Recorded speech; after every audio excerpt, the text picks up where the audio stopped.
All right, so this is my last video for today. I know this is a lot of information, but we are going to be practicing this for quite a few days, so you will get an opportunity to kind of work with this. But two key characteristics of the sine and cosine graphs are the amplitude and the period, okay? So right now, on your homework, I'm going to ask you to find the amplitude and the period without graphing, okay? I just want you to be able to find them. So remember, the amplitude is the height, okay? So now, if you think about this guy, right? Y equals 3 cosine of x. All right. Now, what I'm thinking to myself is this is the cosine graph. It's going to look like this, all right? However, I don't have to graph that. But how tall will it be is what I'm actually asking, right? From the sinusoidal axes. That's what amplitude is. So if you think about this, kind of like if we think about it, instead of using the cosine of x, right? Because it's 3 times the cosine of x, let's think about y equals 3 times x squared. This, hopefully you recognize, would be a vertical stretch, would it not? It would make this graph, this parabola, taller, wouldn't it?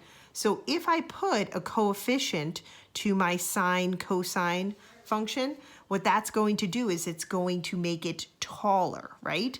So this number is actually going to be, the coefficient is always going to be your amplitude. That number in front, okay? So here, the amplitude of this is 3.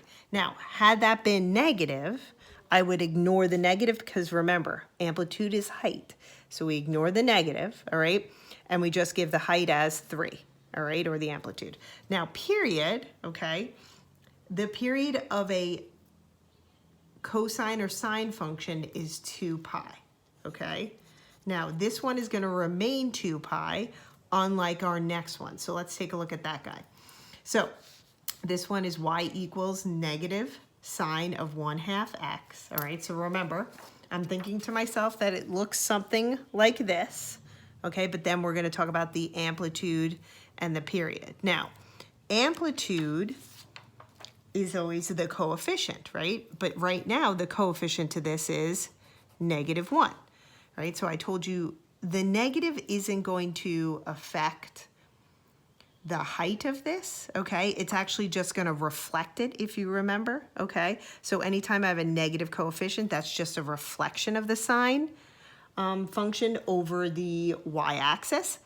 But right now, that's not going to affect our amplitude, so our amplitude is just going to be a +1, okay? Now that 1/2 is a different story. That's going to affect my period.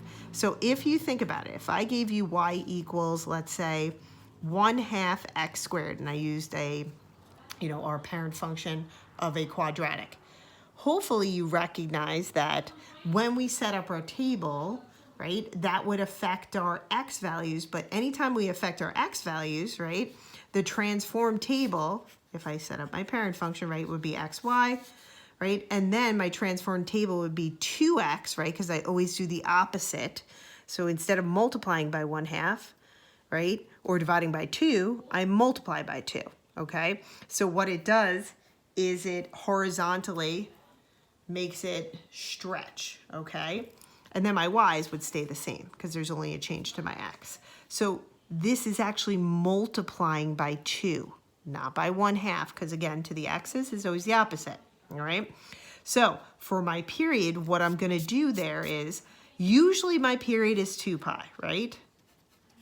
Okay, but I want to multiply that, okay, by 2. So I'm going to multiply that by 2, and I'm going to get 4 pi, all right? Now, there's a little trick for this, okay, that you can use. We're going to start to get to more complicated sine and cosine functions when we go to graph them. So what we're starting with right now is this, or cosine, right? Bx minus c plus d. Okay. What I've just shown you is this coefficient, this could be a sine or a cosine function, doesn't matter. This coefficient is always your amplitude. Okay, so a lot of times they use capital letters. I happen to use lowercase letters. It really doesn't matter. But A, right, the coefficient to your sine or cosine is your amplitude. Remember, it's always positive, okay? Then this b, right, which is the coefficient to the x, okay, if I were to distribute it, that, right, is going to determine your period, okay? Determines period. Remember, the period is the time over which it takes to return, right? Repeat the values, all right? So now our little trick is we always take 2 pi and divide it by the b value, or the coefficient to the x. So here, that would be 1/2, right? And if I keep change flip, then that means I'm going to do 2 pi times 2 over 1, which is 4 pi, which is exactly what we talked about if we're thinking about this as a parabola, right? Our square function. So now my period is 4 pi, okay? So I've stretched this out. Normally I would see a sine function over 2 pi, but now because it's a horizontal stretch, just like we would have done with a parabola, now my period goes from 2 pi to 4 pi, all right? So let's do a couple more examples. Here, right, this coefficient always gives my amplitude. The negative is a reflection, so we don't have to worry about that right now. So my amplitude is just going to be 3, okay? Then I'm going to find my period using our little shortcut. The coefficient to the x is 3, so I'm going to do 2 pi divided by 3, which really, there's nothing to keep change flip there. So my period is just 2 pi over 3. So if you think about it, right, this is multiplication by 3, but to find my period, I did exactly the opposite of that, and I took 2 pi divided by 3, right? So we always do the opposite operation to the x values, all right?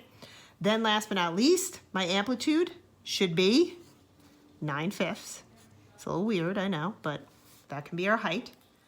And then my shortcut to find the period is going to be 2 pi divided by the b value, the coefficient to the x, which is, I'm going to ignore the negative because your period is never going to be negative. So this should just be 3 pi over 2. Then I do keep change flip. And what ends up happening is your pi's cancel, and then you end up with 4 pi over 3. 4 pi over 3, but what would that be? Oh, wait, that's 4 pi over 3 radians, okay? So this is just not measured in terms of pi, right? It's just, remember, we could have cases where the radian doesn't include the pi measure, okay? So this is just 4/3 radians. Okay, I didn't write radians here because you can assume that because the pi is there, but here I'd probably write radians, okay? So use those examples to help you on the homework, all right? I will post a discussion to Schoology, all right? And you guys can ask me questions there. And again, like I said, we're gonna continue graphing and using these ideas of amplitude and period over the next few lessons. So if you are struggling with this, there will be an opportunity for you to review it, okay? So hope you are all doing well, and I will meet up again with you tomorrow.